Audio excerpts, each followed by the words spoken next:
Quiet Place is directed by John Krasinski, and it also stars John Krasinski along with his real-life wife, Emily Blunt, who also plays his wife in the film, and it basically tells the story of this family who has to survive in this post-apocalyptic world in which if you make any loud noises, these giant monster alien things will come and kill you. And I was pretty excited for this film. It was, I think, my number 10 on my most anticipated of the year list. And I was excited because of the concept, the idea that you can't really make noise, otherwise these things will come and kill you. That was sort of like a cool concept to me, but I had never seen anything John Krasinski directed. I had never seen anything John Krasinski had starred in. So I was kind of worried whether or not, as a director, or from a filmmaking perspective, it would work. And I have to say that after actually seeing A Quiet Place, it definitely works. This is one of my favorite films this year. It is a complete terrifying tension fest. Imagine like they took the border scene from Sicario and then they made a whole movie out of that. It's the level of tension here it's insane. It's actually a joke how intense this film is. In fact, I would say that there are actually quite a few similarities with this film and Sicario, the use of tension being the big one, and also that the score is really good. The score in this film is quite reminiscent of Johan Johansson's score, the late great Johan Johansson, his score for Sicario, because I think one of the things I really like about the score for this film is that it goes from intense to emotional really quickly without feeling too jarring, and I thought that was really effective. Also, both films have Emily Blunt. Overall, I would say that this film is incredibly competent in terms of its filmmaking. The cinematography is great, the score I just touched on, and I just feel like how John Krasinski creates tension through the editing, through the filming was incredible. No spoilers here, but there's a nail.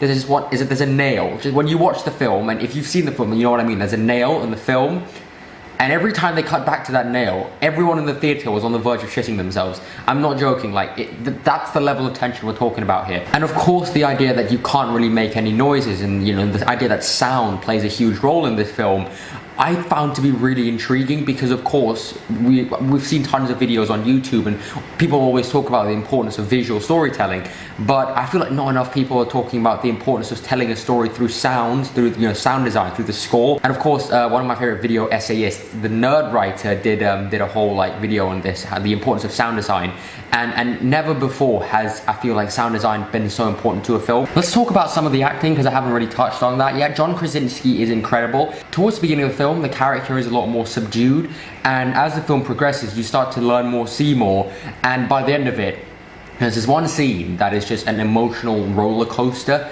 and it was just so damn emotional, and it really did get me, and it was so effective, and John Krasinski did such a great job playing that in that scene.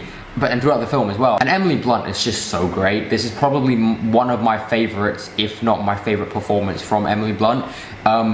Just every scene she's in, she's just incredible, and some scenes she's just out of this world. Millicent Simmons, who plays the daughter, apparently she's meant to be deaf in real life and her character is deaf in the film. She was incredible. The fact that she is deaf in real life kind of makes it more real, the performance.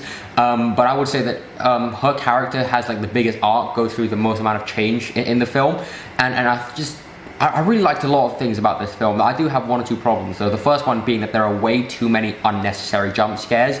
I hate jump scares. I don't mind one or two in a film, especially if it's a film like this. But there are quite a few times in the film where it's kind of those classic cheap Hollywood jump scares where you're expecting something to come out, but it's not the monster and it's a dog or a raccoon.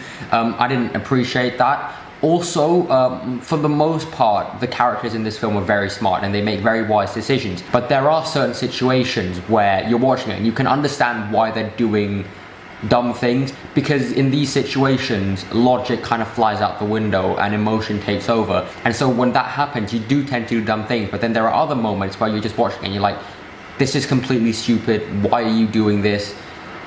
Do you have any idea of what's going on? It's been a while. The film starts in day 89, not day 1 of this whole apocalypse thing. So the characters have an idea of the danger that's out there. So I don't understand why some people make these stupid decisions that they do. But aside from that, A Quiet Place was a brilliant and refreshing film that I think Hollywood needs more of. It's brilliantly directed, brilliantly acted. The tension here, the use of sound design, the cinematography, everything here is just super impressive. I'm going to give this film an A-.